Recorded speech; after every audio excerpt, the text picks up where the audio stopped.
Hello, everyone. I realize that there are moments which mark your life. Moments when you realize that nothing will ever be the same. And time is divided into before this and after this. So I would like to take you to the before this part, to this little girl who knew nothing better than being in a high spirit, full of exuberance, always intrigued to know more about life, her endless questions to her father, who's always been a hero. But at the same time, she was quite an introvert, full of self-doubts, full of fears, fear of judgment, fear of failure, fear of offending. She felt that the best way she could connect with herself was through sports and dancing, be it the school annual functions, Rotary Club events, or college cultural programs. She would be the first to go on stage. And this is none other than my younger version. Born in a small city in Punjab in India, to two doting parents who raised all their children proudly and equally regardless of gender. And being the youngest daughter in the family, I feel I was overly privileged and pampered. I had a very, very strong support system in place. I studied from a private Catholic school, and I was completing my master's when I got married at the age of 21. Little did I know that my life would profoundly change. I would be expected to find my own strength, lay a strong foundation for my marriage, forged new relationships with no real sense of where to begin. Suddenly, this young girl had to become a woman with a lot of responsibilities. It was a huge challenge to adjust to the new culture, new community. I felt that I had to start all over again. I put my dreams and passions aside and learned to fit in. Coming from a culture where women, they're often seen but not heard, where I've seen the women in my family mostly sacrificing their dreams to take care of their family. And I believed that I was supposed to do the same. The only thing I had to learn was to be a good wife, a good daughter-in-law, a good mother, but forgot somewhere how to be good enough for myself. Motherhood brought its own challenges. I suffered with postpartum depression after the birth of both my children. I feel that I settled into a routine of seeking perfection, became hypercritical of myself. I feel that I resigned myself to a life of no confidence, became a people's pleaser, did not know how to lay healthy boundaries. Having everything, I felt that there was some sort of emptiness, often asking myself if there was more to life. Then I noticed certain traits in my daughter's behavior when she was around about 12 or 13. With God's grace, she's turning 18 this year. I noticed that she had become shy, seeking validations, and too afraid to express her opinion. I could clearly see my own reflection, who I had become in her, and I absolutely hated that. That was the time I realized I had to change. If not for myself, I have to change for her, but did not know how to break the cycle. And then realized that I had suffered with PCOS from a very young age, suffered with really bad acne throughout my adulthood. But in 2015, I had a huge setback with my health issues. I suffered with multiple health issues. I had herniated disc in my neck, my lower back. I had vertigo, shoulder impingement, piriformis syndrome. During that time, I could not drive. I could not exercise. It was so difficult to perform my day-to-day activities. I had become dependent.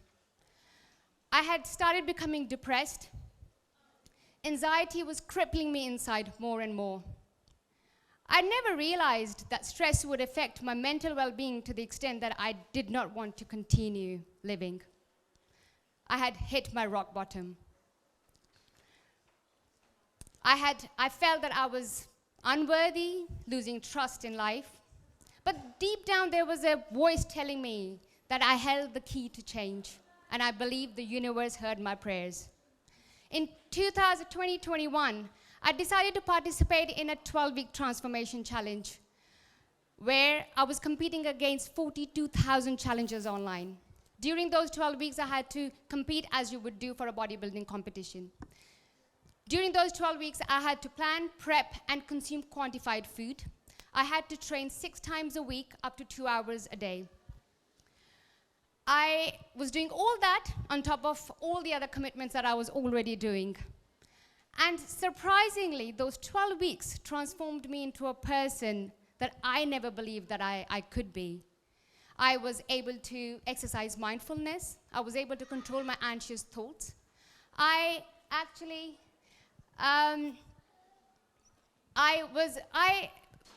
with the help of the right guidance and my hard work, I was placed top 50 out of 43,000 challengers. And that was a life-changing event for me. I felt so proud of myself because that was the achievement that I had earned after such a long time for myself. And I could clearly see the benefits of the right nutrition and exercise. My acne was gone, my pain was minimal, my panic attacks were gone. And I felt that I was emerging like a phoenix who was confident like never before, passionate like never before. And I noticed that I had started becoming happier each day. So much love around, and I could see that how it was affecting my relationships around me. Then there was no going back. Believe me, there was no going back. I turned my passion into profession. I became an online nutritionist and a fitness coach. I also work in the NHS as a practice manager. I'm a fitness influencer. And last year, I actually fulfilled one of my dreams that I had carried from a very young age. I wanted to walk on a runway. So I decided to participate in a beauty pageant, Miss Great Britain. And I made it to as 4th runner-up. I made history that night because I was the first South Asian woman who was born and raised outside the UK to represent and made it that far. And then I became a co-author of a book called Embracing Me, which is all about women empowerment.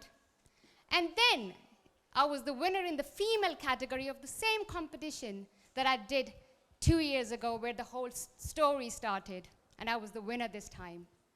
Out of 13,000 challengers, not 1,300, 13,000 challengers. Here stands the same person who was inches away from giving up on life.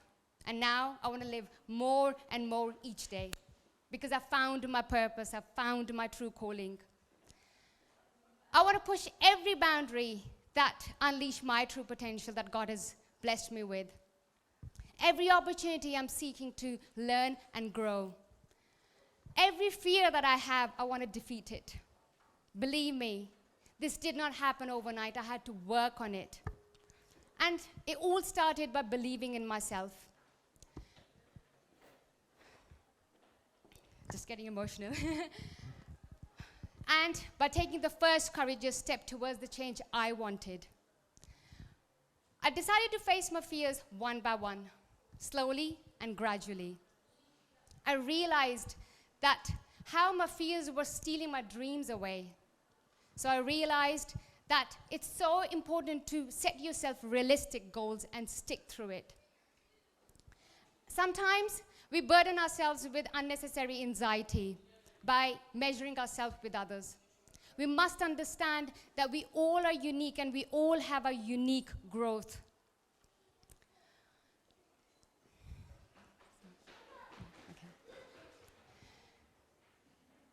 Sorry, just getting emotional.